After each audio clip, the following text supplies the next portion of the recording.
आज हम परमवीर चक्र विजेता वीर अब्दुल हमीद के गांव धामूपुर में हैं, जहां पर आज उनकी शहादत का 56वां शहादत दिवस मनाया जा रहा है।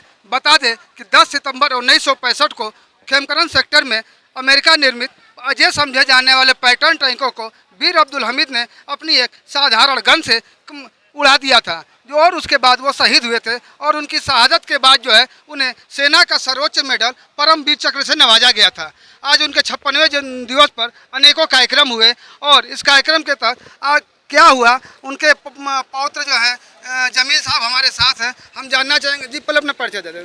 जी, मेरा नाम जमील आलम है, पौत्र शहीद वीर अब्दुल हमीद एवं अध्यक्ष the legend Veer Abdul Hamid trust. Jameel साहब, आज का जो कार्यक्रम है, ये कार्यक्रम किस तरह का रहा और क्या हुआ इस कार्यक्रम में? जो ये कार्यक्रम है वो 56वां शहादत दिवस के रूप में आयोजन किया गया है, और ये दादाजी की शहादत दिवस का दिन है, जिस दिन वो शहीद हुए थे और विजय प्राप्त किए थे। आज जो है हमारे बीच इस कार्यक्रम में डिप्टी सीएम श्री दिनेश शर्मा साहब जो है माननीय उप मुख्यमंत्री साहब थे, और उसके बाद चिराग साहब जो सांसद और लोजपा राष्ट्रीय अध्यक्ष महोदय जी थे, और deputy commandant Nitin Thapa sir थे। इस बीच जो है कार्यक्रम हम लोगों का ये अच्छे तरीके से किया गया, जिसमें हमारे तमाम लोगों का काफ़ी सहयोग रहा। और डिप्टी सीएम साहब से हम लोगों ने जो एक अनुरोध किया था कि सर यहाँ पे एक सैनिक स्कूल के लिए और वीर अब्दुल हमीद ग्राम से जितनी भी सड़कें हैं वो टूटी फूटी हैं, उसको बनाने के लिए, वीर अब्दुल हमीद पार्क को जो है सौंदर्यीकरण के लिए, उन्होंने कहा कि मैं बिल्कुल ये जो है जिस तरीके से शहीदों के प्रति हम लोगों का लगाव है, सम्मान है, और जो भी चीज़ें हैं हम आपकी समस्याओं को पूरा करेंगे। ऐसे में सैनिक स्कूल बनाने के लिए एक लंबी चौड़ी सड़क चाहिए, ज़मीन चाहिए, तो आखिर वो ज़मीन आप लोग कहाँ से अरेंज करेंगे? जैसे कि मैं आपको बता दूं कि जो हमारे दादाजी का सपना था, वो कम पढ़े लिखे थे और किसी तरीके से तो उस ज़माने में वो सेना में चले गए, लेकिन आज के दौर में बच्चे तैयारी कर रहे हैं, फिजिकली हर तरीके से वो मेंटेन है, लेकिन मार खा जाते हैं वो पढ़ाई को लेकर के, क्योंकि उनको आर्मी का रूल रेगुलेशन और पढ़ाई नहीं मिल पाता है। जिसके लिए हम लोगों ने प्रेरणा लिया कि हम अपने ट्रस्ट के माध्यम से हम सैनिक स्कूल के लिए मांग करेंगे और बनाएंगे, जिसमें जनरल बिपिन रावत साहब आए थे। हमने सैनिक स्कूल का मांग भी किया, उन्होंने पूरा करने का आश्वस्त किया, और माननीय प्रधानमंत्री जी से बात करके उन्होंने पूरी तरीके से आश्वस्त किया है। उन्होंने कहा कि ट्रस्ट के माध्यम से बनेगा, जिसमें हम ज़मीन के लिए हमने अपने बहुत ही करीबी हमारे शकील खां साहब, जो हमारे एक घर के फैमिली मेम्बर हैं और ट्रस्ट के वाइस प्रेसिडेंट भी हैं वो हैं, और उन्होंने ज़मीन को उन्होंने दान किया कि जितनी ज़मीन चाहिए, मैं वीर अब्दुल हमीद सेतु के बगल में वो ज़मीन है, वो गाजीपुर जनपद में है, शहर में है, और वो मैं देने के लिए तैयार हूँ। और मैं उस ऐसे कामों के लिए जो शहादत के लिए हमारा जनपद और जवान के लिए तैयार रहता है, मैं ज़मीन देने के लिए तैयार हूँ। तो ये थे जमील साहब, और हम बात करेंगे अगर ज़मीन की, तो आजकल देखा जाए तो थोड़े थोड़े से ज़मीन के लिए लगातार मर्डर और लगातार मुकदमे चल रहे हैं, लेकिन शकील साहब हैं जो इस ट्रस्ट से जुड़े हुए हैं, और उन्होंने 1-2 बीघा नहीं बल्कि 16 बीघा ज़मीन जो है इस ट्रस्ट को दान करने का काम किया है। तो ऐसे में हम इनसे जानना चाहेंगे कि इस तरह की सोच उनके दिल में कैसे आई? ये हम भी चाहते हैं कि मेरे क्षेत्र के लोग जो है, बच्चे जो है पढ़े लिखे और कामयाबी को पहुँचे, मेरे देश का नाम रोशन हो और विकास हो, नई जनरेशन जो है पढ़ी लिखी हो, तरक्की करे। मेरा भी एक ख्वाहिश है, दिली तमन्ना है।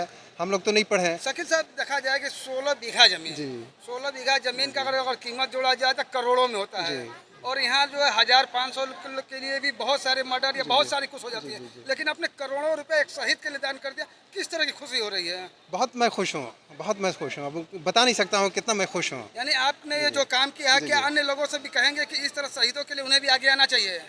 क्यों, अवश्य कहेंगे, ज़रूर कहेंगे, इंशाल्लाह ज़रूर कहेंगे। ये शकील साहब थे जिन्होंने लगभग 16 बीघा ज़मीन दान कर दिया है। हमारे साथ एक लेखक भी है जिन्होंने परमवीर चक्र विजेता वीर अब्दुल हमीद को पूरी पुस्तक को एक का रूप दे डाला है। हम उनसे जानना चाहेंगे कि इस तरह का उन्होंने जो लेखन किया है, इस लेखन करने के पीछे उनको प्रेरणा कहाँ से आई? ये पहले अपना नाम बता दें। मेरा नाम सैयद एहसान अली है, और मैंने ये देखा जब समाज में बच्चों के लिए कोई ऐसी चीज़ें नहीं आती थी कि जो समाज के बच्चे पढ़ें और प्राउड ऑफ कंट्री फील करें। भारत का गौरव होना हर बच्चे के ज़ुबान पे होना चाहिए, दिल में होना चाहिए।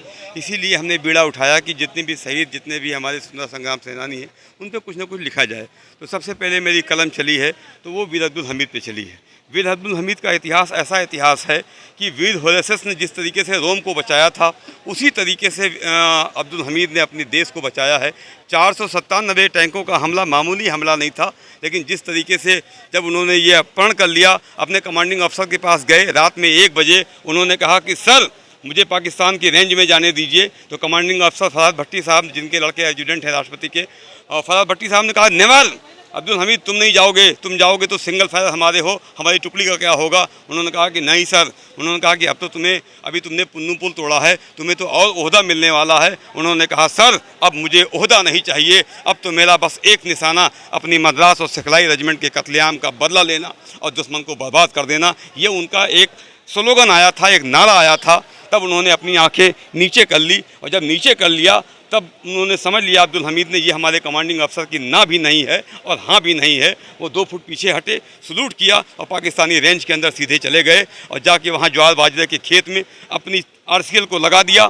और उसके बाद जब एक टैंक आया है, आके खड़ा हुआ है, और वो ऐसी जगह पे आके खड़ा हुआ जहाँ पे हमारे सैनिक बंकर में लेटे हुए थे। अगर वो जान लेता कि हिंदुस्तान की सेना यहाँ पे लेटी हुई है तो वो उसको दबा के मार डालता, लेकिन वो जान नहीं पाया कि भारत की सेना यहाँ पे लेटी हुई है। तभी एक टैंक कमांडर ऊपर ढक्कन खोल के जब उठा है और उसने वायरलेस सेट से चारों तरफ देखा, निगाहें लगाई उसने, और उसके बाद शायद उसने इट इज़ ओके का कासन जब पास आउट किया, और उसके बाद जैसे उसका हाथ नीचे हुआ है, अब्दुल हमीद का गोला सीधे उसके टैंक को लिया है निशाने पे, और एक गोले से पूरा का पूरा टैंक उड़ गया। सारे बैठे हुए जितने भी सैनिक थे उसमें सब मर गए, जल गए।